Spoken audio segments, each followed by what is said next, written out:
अस्सलाम वालेकुम। आज तैयार करेंगे बग़ैर गोश्त के अंडे आलू का कोरमा, जिसके लिए हमें चाहिए अंडे, अदरक, लहसुन, एक मीडियम साइज़ की प्याज ली है और 2 से 3 आलू लंबाई में कट कर लिए हैं। अब एक पैन लेंगे और इसमें हाफ़ कप ऑयल शामिल कर देंगे। जब ये गर्म हो जाए तो इसमें कट की हुई प्याज शामिल कर दें और इसे इतना फ्राई करना है कि गोल्डन ब्राउन कलर हो जाए इसका।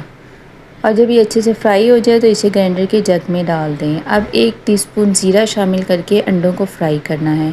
अंडों को फ्राई करने से बहुत ज़बरदस्त फ्लेवर आता है सालन में और ये इस तरीके से इसका कलर होना चाहिए। फिर इसमें 1 टेबलस्पून अदरक पेस्ट शामिल कर दें और 1 टेबलस्पून लहसुन पेस्ट, और फिर इसे अच्छी तरीके से फ्राई कर लें अदरक लहसुन को कि इसकी खुशबू आना शुरू हो जाए।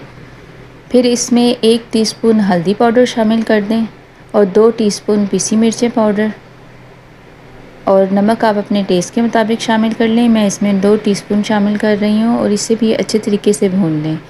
और जो प्याज हमने फ्राई करके निकाली थी, इसमें 1 कप आप दही शामिल करके इसका अच्छे से पेस्ट तैयार कर लें।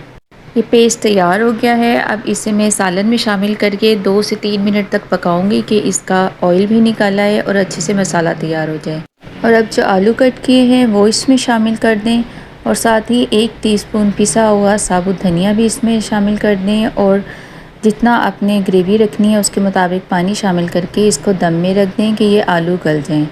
फिर आलू चेक कर लें कि जब ये गल जाएं तो फिर इसमें अंडे शामिल कर दें और थोड़ा सा इसके ऊपर हरा धनिया भी शामिल कर दें, जिसका फ्लेवर बहुत ज़बरदस्त आता है, और 1 टीस्पून पिसा हुआ गरम मसाला शामिल कर दें। ये ज़बरदस्त सा अंडे आलू का कोरमा रेडी है।